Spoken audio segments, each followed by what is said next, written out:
Welcome back friends. Video start करने से पहले आपको एक गुड न्यूज़ दे देता हूँ। जनरल अवेयरनेस और कंप्यूटर की ई बुक जो है वो बहुत अरसे से हम बना रहे थे, आपको मैंने अपडेट भी किया था टेलीग्राम पे। तो ये जो दोनों ई बुक्स हैं वो तैयार हो चुके हैं, बिल्कुल एग्जाम ओरिएंटेड जो है, बहुत ज़्यादा मेहनत लगी है इस पे, एग्जाम ओरिएंटेड ये हमने तैयार कर दिए हैं। अब इसको ईजिली आप प्रिंट आउट भी निकाल सकते हो। इसके पेजेस भी उतने ज़्यादा नहीं है, हमने कंजेस्टेड रखा है, ज़्यादा बड़ा बड़ा टेक्स्ट में नहीं लिखा है, मोस्टली टाइप किए गए हैं। तो आप आसानी से इसकी PDF की फॉर्म ई बुक्स को आप प्रिंट आउट निकाल कर इसको ईजिली पढ़ सकते हैं। और ये दोनों जो है एग्जाम ओरिएंटेड हमने तैयार किए। इसके लिए आपको व्हाट्सअप नंबर दिया है, इस पर व्हाट्सअप करके आप ये हमसे ले सकते हो। अभी के लिए फिलहाल ईद मिलाद नबी का ऑफर चल रहा है। इसमें जस्ट कोई भी एस्पिरेंट, बहुत सारे एस्पिरेंट मैसेज करते हैं कि अभी पैसे नहीं है, तो आपको टेंशन लेने की बिल्कुल भी जरूरत नहीं है। Just at the rate of 50 rupees जो है आपको ये दोनों ई बुक, इसके साथ जितने भी अदर नोट्स हैं जो पहले हमारे पास नोट्स बने हुए थे, MCQs थे, वो सारी चीज़ें जो है आपको 50 रुपीज़ में, आपको 2 दिन का ऑफर है, ये 50 रुपीज़ में आपको प्रोवाइड किए जाएंगे। और इसके अलावा भी जो डिटेल इसकी हमने वीडियो के एंड में भी बताई है, आप वहाँ पर भी एंड पे देख सकते हो। अदरवाइज ये स्क्रीनशॉट आप ले लें। Thank you. Welcome back friends in Indian economics lecture number 3। पहले लेक्चर में हमने सेंसस पे बात की थी, दूसरे में इन्फ्लेशन, और आज हम बात करने वाले हैं इंडियन बैंकिंग सिस्टम पे। तो बैंकिंग सिस्टम आज आपका बिल्कुल क्लियर होने वाला, कोई भी डाउट यहाँ पर आपको नहीं रहने वाला है। सब चीज़ें हम बेसिक से एडवांस तक क्लियर करेंगे। सबसे पहले हम देखेंगे डिफरेंट तरह के बैंक्स कहाँ कहाँ से स्टार्ट हुआ। बैंक ऑफ हिंदुस्तान, ओद, Punjab National bank, reserve bank के बारे में देखेंगे। और बहुत इंपॉर्टेंट क्वेश्चन यहाँ पर नेशनलाइजेशन ऑफ बैंक्स के बारे में और मर्जिंग ऑफ बैंक्स पे बात करेंगे। उसके बाद अगर हम बात करें, हम देखेंगे repo rate, reverse repo rate, bank rate, ये सारी चीज़ें क्या हैं, ये जो रेट्स हैं, SLR, CCR वगैरह, ये सारी चीज़ें आज बिल्कुल क्लियर होने वाली, कोई भी डाउट इसमें नहीं रहेगा। आसान लफ्ज़ों में, आसान भाषा में आपको ये चीज़ें समझाई जाएंगी। तो आइए स्टार्ट करते हैं। सबसे पहले हम बात करेंगे बैंकिंग इन इंडिया के बीच में। सबसे पहले हम बात करेंगे बैंक ऑफ हिंदुस्तान, जो सबसे पहला bank, first bank of India, first bank to be establish in India, Calcutta में सबसे पहला बैंक बना था, that is bank of Hindustan. ये 1710 में बना था। उसके बाद बात करें उद कमर्शियल बैंक, जो 1881 में बना था। इसको हम first bank with limited liability कहते हैं, ठीक है, लिमिटेड लाइबिलिटी कहते हैं। यहाँ पर इसमें इंडिया का भी कंट्रोल आ गया थोड़ा सा। बैंक ऑफ हिंदुस्तान हालांकि इंडिया में बना था, लेकिन अंग्रेजों के हाथ में ही था, हमारे हाथ में नहीं था। पंजाब नेशनल बैंक की बात करें, पंजाब नेशनल बैंक जो कि 1894 में लाहौर में बना था, ये फर्स्ट प्योरली इंडियन बैंक माना जाता है इसको, first purely Indian bank, that is Punjab National Bank. और इसके बाद अगर हम बात करें, next is the Imperial Bank, Imperial Bank of India, जो 1921 में बना, found by the amalgamation of 3 presidency banks, 3 bank से मिलके बना था इंपीरियल बैंक ऑफ इंडिया। वो 3 बैंक कौन से थे? Bank of Baroda, bank of Bombay, bank of Madras. In 3 banks की अमलगेशन हुई, उसके बाद इनके मिलने से एक बैंक बना, that is imperial Bank of India. आगे हम बात करें, after taking over the government in 1955, 1955 में इसको गवर्नमेंट ने टेक ओवर कर लिया और इसका नाम चेंज कर दिया स्टेट बैंक ऑफ इंडिया। तो बहुत इंपॉर्टेंट क्वेश्चन आपको पूछा जाए कि SBI पहले कौन सा बैंक था, SBI का नाम पहले क्या था? इंपीरियल बैंक ऑफ इंडिया था। 1955 में इसको स्टेट बैंक ऑफ इंडिया कहा गया। SBI considered the oldest functional bank of India, oldest functional bank of India माना जाता है इसको। तो ये बहुत इंपॉर्टेंट है, इंपीरियल बैंक ऑफ इंडिया, और SBI यही है, SBI। अगर हम बात करें central bank, reserve bank of India, जो कि सेंट्रल बैंक है हमारे इंडिया का, हेडक्वार्टर इसका मुंबई में है, RBI का। और सेंट्रल बैंक ऑफ कंट्री इसको कहा जाता है। ये 1935 में एस्टेब्लिश हुआ था, हिल्टन यंग कमीशन के द्वारा इसको एस्टेब्लिश किया गया था। नेशनलाइज, बहुत important question, reserve bank of India nationalise कब हुआ?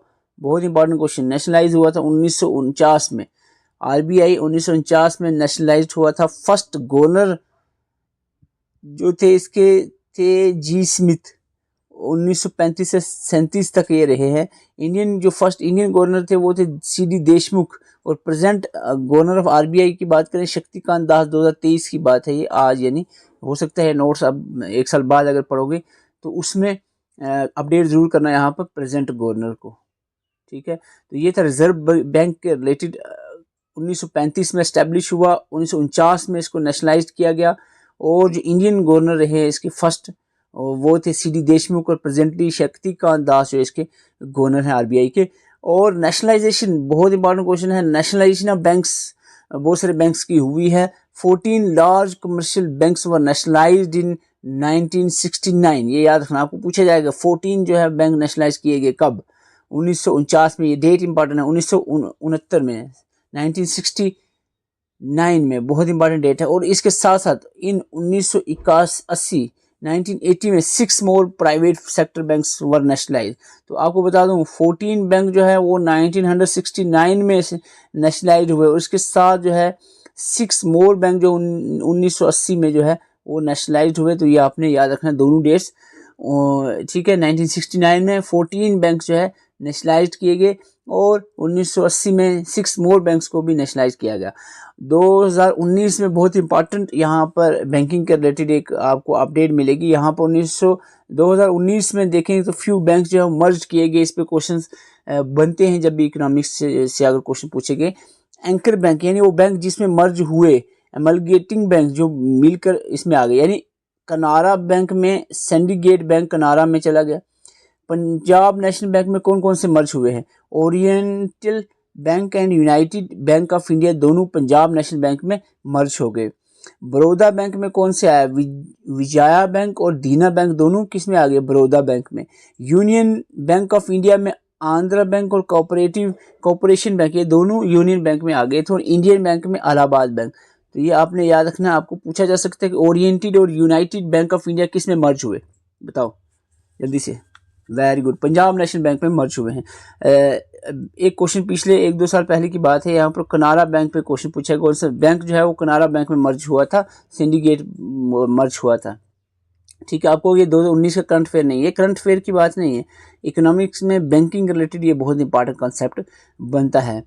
अगर हम बात करें इसके बाद, आज हम बहुत इंपॉर्टेंट चीज़ें समझने वाले हैं। बहुत सारे स्टूडेंट्स ने अभी तक ये चीज़ें क्लियर नहीं की होंगी कि ये क्या है।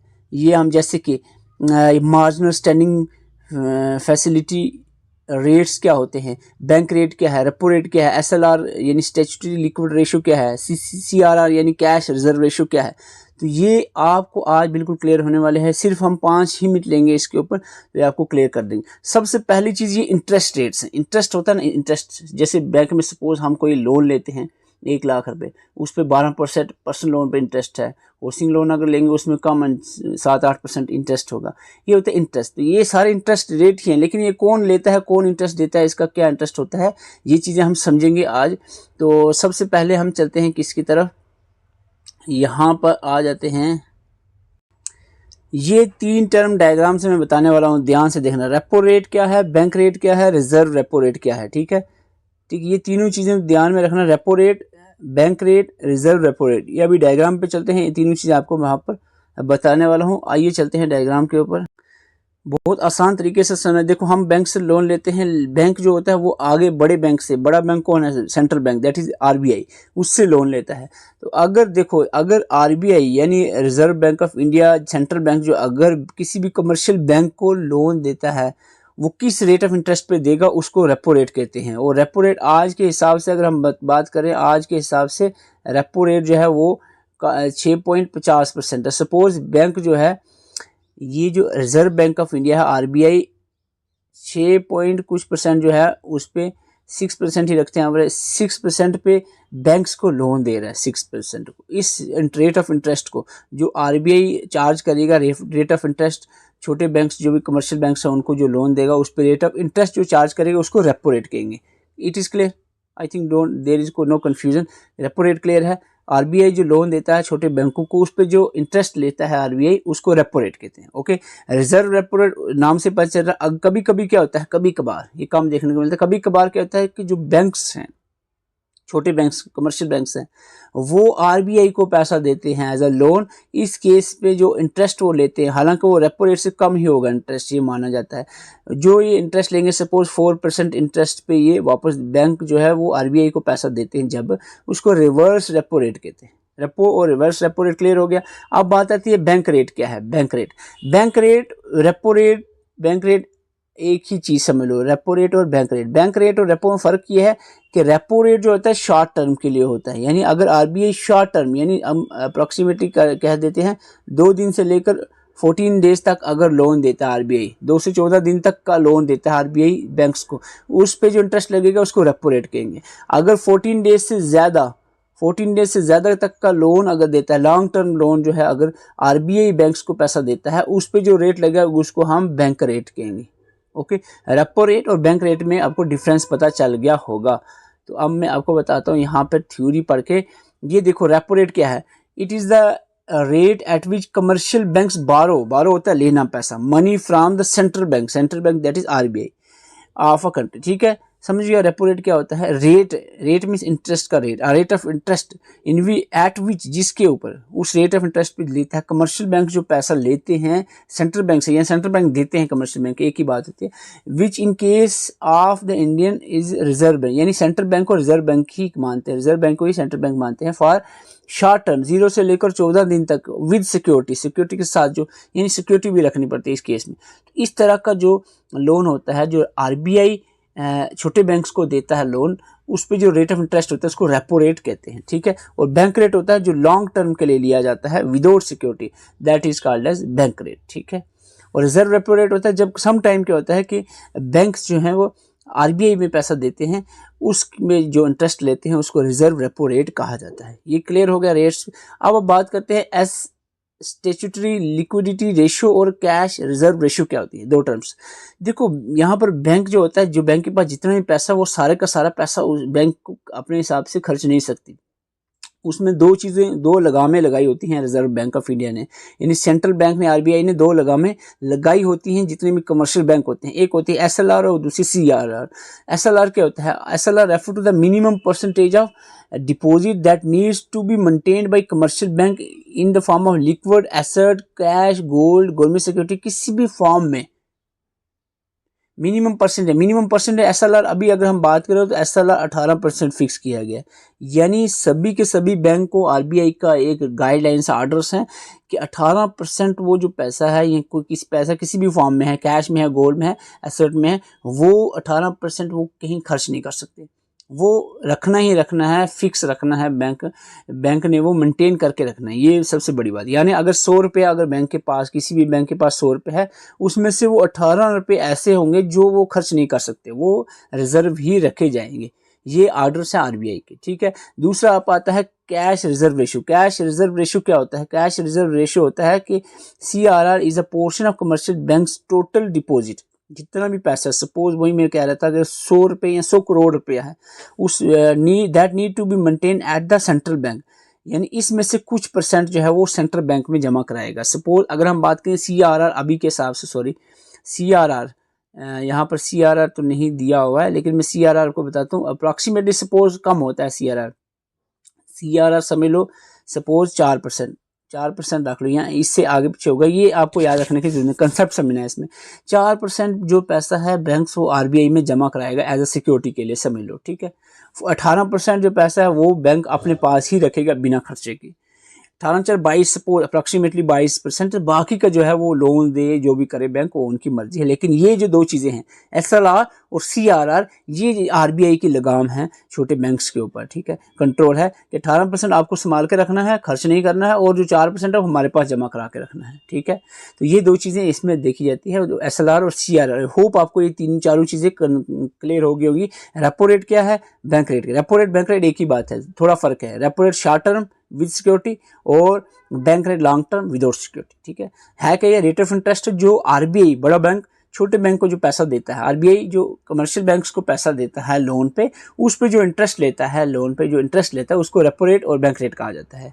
शॉर्ट टर्म हो तो रेपो रेट, लॉन्ग टर्म के लिए हो तो bank rate, okay. Reserve repo rate होता है कि कभी कभार जो है छोटे बैंक बड़े बैंक को, यानी सेंट्रल बैंक या रिजर्व बैंक को पैसा देते हैं एज अ लोन, तो उस केस में जो इंटरेस्ट लेते हैं उसको रिजर्व रेपो रेट कहा जाता है।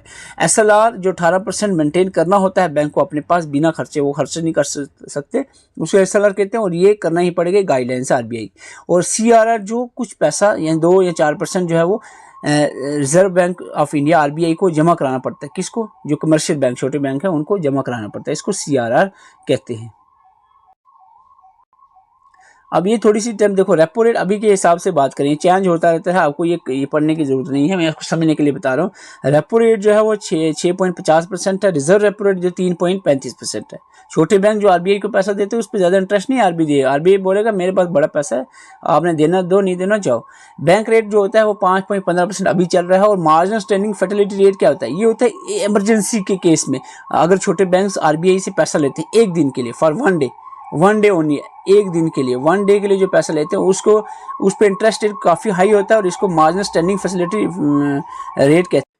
1 मिनट और लूँगा आपका, 1 मिनट, क्योंकि जो चीज़ें पड़ी हैं जब तक उसको थोड़ा सा और रिवाइज ना कर ले, 1 मिनट लूँगा, रिवाइज करूँगा। बैंकिंग सिस्टम इन इंडिया में हमने देखा कि बैंक ऑफ हिंदुस्तान जो कि 1710 में बना, ये first bank to be establish in India इसको माना जाता है। The commercial bank, first bank with limited liability जो 1881 में बना। Punjab National Bank is important जो 1894 में बना लाहौर में, इसको फर्स्ट प्योरली इंडियन बैंक का माना जाता है। इंपीरियल बैंक जो बाद में जब इसको गवर्नमेंट ने 1955 टेक ओवर किया और इसका नाम बाद में स्टेट बैंक ऑफ इंडिया रखा गया। इसको अभी कंसिडर किया जाता है oldest functional bank of India, ये भी याद रखना। और ये जो इंपीरियल बैंक है, ये SBI है, ये bank of Bengal, bank of Bombay या बैंक ऑफ मद्रास से मिलकर बना है, ये आपने याद रखना। रिजर्व बैंक ऑफ इंडिया 1935 में एस्टेब्लिश हुआ था हिल्टन यंग कमीशन की रिकमेंडेशन पे और हेडक्वार्टर इसका मुंबई में है। इसको सेंट्रल बैंक ऑफ कंट्री या इंडिया कहा जाता है। Nationalise, very important point, reserve bank of India जो सेंट्रल बैंक है ये नेशनलाइज 1949 में हुआ था, ये इंपॉर्टेंट है। शक्तिकांत दास प्रेजेंटली जो इसके गवर्नर हैं। नेशनलाइजेशन ऑफ बैंक बहुत ज़्यादा इंपॉर्टेंट, मैंने कहा था 14 बैंक जो है लार्ज बैंक नेशनलाइज हुए थे 1969 में, और 1990 में 6 मोर बैंक जो है वो नेशनलाइज हुए। मर्जिंग पे क्वेश्चन पूछा जा सकता है, 2019 में काफ़ी बैंक्स की मर्जिंग हुई है। इसमें आप देखते हो कनारा बैंक में सिंडिकेट बैंक मर्ज हुआ, पंजाब नेशनल बैंक में 2 मर्ज हुए, ओरिएंटल और यूनाइटेड बैंक जो है दोनों पंजाब में चले गए। बड़ौदा बैंक जो है वो इसमें 2 बैंक आए हैं, विजय बैंक और दीना बैंक इसमें मर्ज हुए हैं। यूनियन बैंक ऑफ इंडिया में आंध्रा और कॉर्पोरेशन बैंक इसमें मर्ज हुए हैं। इंडियन बैंक में इलाहाबाद बैंक मर्ज हुआ है। ये मर्जिंग बहुत इंपॉर्टेंट है इसके रिलेटेड। बाकी आपने यहाँ देखा रेपो रेट क्या है, बैंक रेट क्या है, रिजर्व रेपो रेट क्या है, ये सारी चीज़ें आपने समझी। आई होप आपको ये चीज़ें समझ आई होंगी।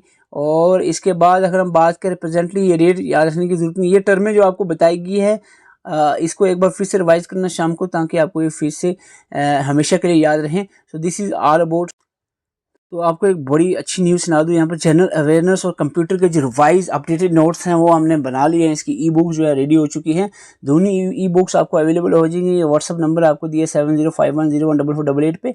इस पे सारी चीज़ें, हम इकोनॉमिक्स पढ़ रहे हैं, इस तरह की जो भी कंसेप्ट आपकी जो हैं वो एग्ज़ाम ओरिएंटेड कंसेप्ट जो इसकी ई बुक जो है वो रेडी हो चुकी हैं। पहले जिन्होंने एस्पिरेंट नोट्स लिए हैं वो भी हमें कंटेक्ट कर सकते हैं ताकि आपको ये अपडेटेड PDF प्रोवाइड की जाए, और जो नए कैंडिडेट्स हैं, एस्पिरेंट्स हैं, वो भी हमारे से कंटेक्ट कर सकते हैं। ये जनरल अवेयरनेस और कंप्यूटर की ई बुक जो नई हमने अपडेटेड बनाई है ये आपको अवेलेबल की जाएंगी। आज 2 दिन के लिए ऑफर लगा हुआ है हमने, ईद मिलादुन नबी की खुशी में ऑफर रखा है, बिल्कुल माइनर प्राइस में। बहुत सारे एस्पिरेंट मैसेज करते हैं कि अभी हमारे पास पैसे नहीं है, तो इसलिए हमने जस्ट जो है आप जो है 50 रुपीज़, कोई आपको टेंशन लेने की बात नहीं, 50 रुपीज़ में दोनों जनरल अवेयरनेस, हालांकि बहुत ज़्यादा मेहनत लगी है कि मैं कह नहीं सकता, मतलब 10-10 घंटे रात भर जाके इसको बनाया है। तो बहुत ज़्यादा मेहनत आपके लिए हमने की है इसमें, ताकि हर चीज़ों को देखा जाए एग्जामिनेशन पॉइंट ऑफ व्यू से, उस लेवल की आपको यहाँ पर बनाकर दोनों PDFs प्रोवाइड कर रहे हैं हम। और इसके अलावा हमने ऑफ़र एक और भी लगाया, इसके अलावा हमने mega offer on Eid ul मिलाद नबी सल्लल्लाहु अलैहि वसल्लम पर मेगा ऑफर लाया है, जिसपे 80% जो है ऑल कोर्सेज पे ऑफ रखा गया है, और जस्ट माइनर प्राइस पे एग्जाम ओरिएंटेड नोट्स सारे के सारे इंक्लूडिंग जो अभी PDF बनी है, इसके अलावा बाकी जितने सारे नोट्स हैं इंक्लूडिंग करके 50 रुपीज़ में, कोई आपको टेंशन लेने की बात नहीं है, प्रोवाइड किए जाएंगे। VLW के जो मॉक टेस्ट हैं, जो 30+ मॉक टेस्ट हैं जो VLW के, वो भी at the rate of 50 rupees आपको जस्ट प्रोवाइड किए जा रहे हैं। और इसके अलावा जो है FAA के जो अगर आपको मॉक टेस्ट अटैम्प्ट करने हैं, ये भी 50 रुपीज़ में आपको अटैम्प्ट मिलेंगे। तो दिस इज़ फॉर 2 डेज़, ये ऑफ़र ये है 2 दिन के लिए ही वैलिड रहने वाला है। ये नंबर आप स्क्रीनशॉट ले लें 7051014488 पे, आप व्हाट्सअप कर सकते हैं। इसमें एग्जाम ओरिएंटेड और जितनी चीज़ें हमने आपको बताई हैं सारी चीज़ें अवेलेबल करवा दी जाएंगी।